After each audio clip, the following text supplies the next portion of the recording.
आप देख रहे हैं संविधान और कानून SK लाइव न्यूज। देश आजादी के आंदोलन भाजपा और आरएसएस के कोई नहीं रहा योगदान। शेखपुरा स्टेशन रोड स्थित सीपीआई पार्टी कार्यानंद शर्मा भवन कार्यालय में प्रेस वार्ता का आयोजन किया गया, जिसमें भारतीय कम्युनिस्ट पार्टी के राष्ट्रीय सचिव नागेंद्र नाथ ओझा ने संबोधित करते हुए कहा कि देश आजादी के आंदोलन भाजपा और आरएसएस के कोई योगदान नहीं रहा है। इनके गुरु गोलवरकर ने कहा था कि हमें अंग्रेज से कोई खतरा नहीं है। उन्होंने कहा था कि हमें खतरा है तो कम्युनिस्टों से है, इसलिए कम्युनिस्ट को समाप्त करो। मोदी की सरकार में न्यायालय पालिका, लोकतंत्र, देश संस्कृति, मीडिया, लोकपालिका और संविधान पर खतरा है। इसलिए भारतीय कम्युनिस्ट पार्टी के महाधिवेशन ने फैसला लिया है कि 2024 में देश से भाजपा को समाप्त करना, सरकार को उखाड़ फेंकना है। नेताओं ने कहा, भाजपा हटाओ, देश बचाओ के साथ साथ जन कल्याणकारी योजना में व्याप्त भ्रष्टाचार के खिलाफ 19 दिसंबर से 24 दिसंबर 150 घंटा शेखपुरा समाहरणालय के समक्ष जन सत्याग्रह आंदोलन किया जाएगा। इस मौके पर सीपीआई के राजनेता अर्जुन प्रसाद सिंह एवं जिला सचिव प्रभात कुमार पांडे भी उपस्थित रहे।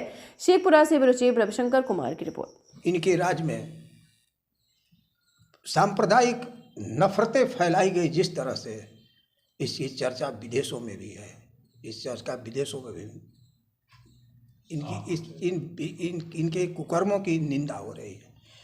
और देखिए, अब तक ये साबित हो गया है कि कोई मजाक नहीं था जब अमित शाह और मोदी ने खुद कहा कि जो हमने वादा किया था कि 15 लाख हर के खाते में जाएगी, तुम खाता खोलो। लोगों ने खाते खोले, 15 लाख जाएगा। बाद में कहा गया, वो जुमला था, चुनावी जुमला था। विदेशों से धन लाने वाले जो वादा जो किया गया वो अभी जुमला था। ये जुमले की सरकार है, जुमले पर चल रही है। अभी यहाँ बिहार में महागठबंधन के अंदर जो नीतीश मुख्यमंत्री हैं, भाजपा को छोड़ कर आकर के हाथ सत्ता महागठबंधन के हाथ में आई है। यहाँ से बीजेपी को साफ किया गया है। कुछ नौकरियां देने का काम शुरू हुआ है, तब उनका आ रहा है 70 और इतने हजार या इतने लाख लोगों को हम काम देना शुरू कर दिया है। ये सारे जुमले हैं, ये झूठ पर सरकार चलती है। हमारी पार्टी ने इस सरकार को 2024 में न आने देने का फैसला, भाजपा को न आने देने का फैसला इसलिए किया है कि हमारा संविधान धर्मनिरपेक्ष है। धर्म के नाम पर, मजहब के नाम पर, लिंग के नाम पर, जाति के नाम पर कोई भी भेद नहीं किया जाएगा। सभी को समान अधिकार है। जी, क्या नाम है आपका? अभिव्यक्ति का अधिकार है। आज अभिव्यक्ति की स्वतंत्रता नहीं है। कहीं भी काम कोई कर रहा है, यहाँ तक कि न्यायपालिका में को भी अपने गिरफ्त में ले रही है, जो एक संविधान का रक्षक है।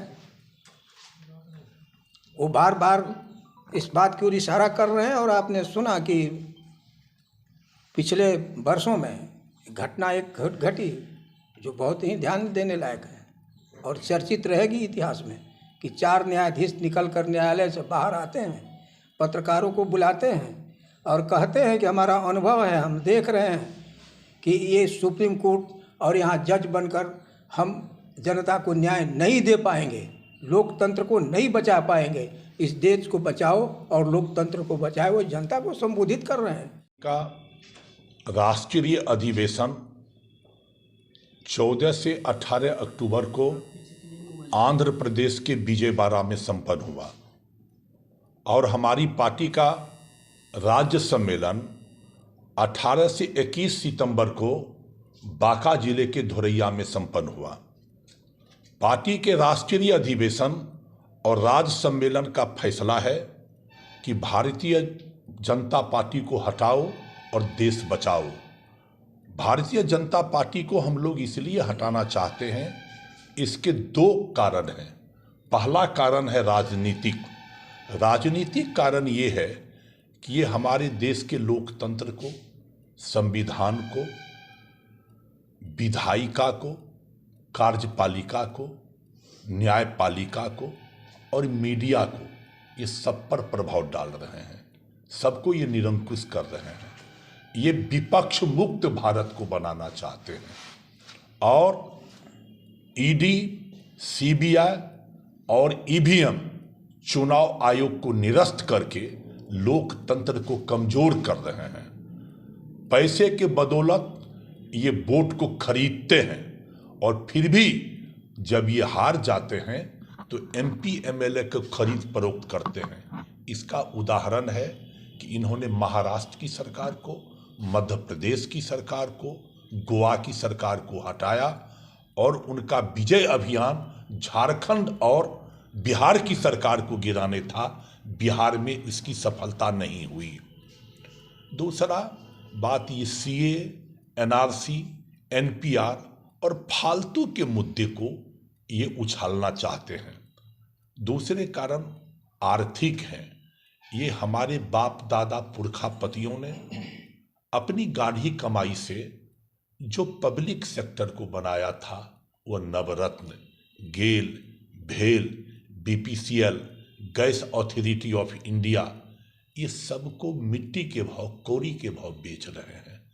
इन्होंने बंदरगाह को बेच दिया, हवाई अड्डा को बेच दिया, इंडियन एयरलाइंस को बेच दिया और ये सिर्फ बेचने में लगे हुए हैं। जब इनसे फुर्सत नहीं हुई तो 3 काला कृषि कानून को लाया। 1 बरस तक किसानों को आंदोलन करना पड़ा, तब वो काला कृषि कानून को रद्द करने की घोषणा की। प्रधानमंत्री ने माफी तक मांगा। 700 से अधिक किसानों ने अपनी शहादत दी, लेकिन अब भी उस कानून को। खबरों के लेटेस्ट अपडेट के लिए इसी तरह हमारे साथ जुड़े रहें और इस वीडियो को ज्यादा से ज्यादा शेयर करें।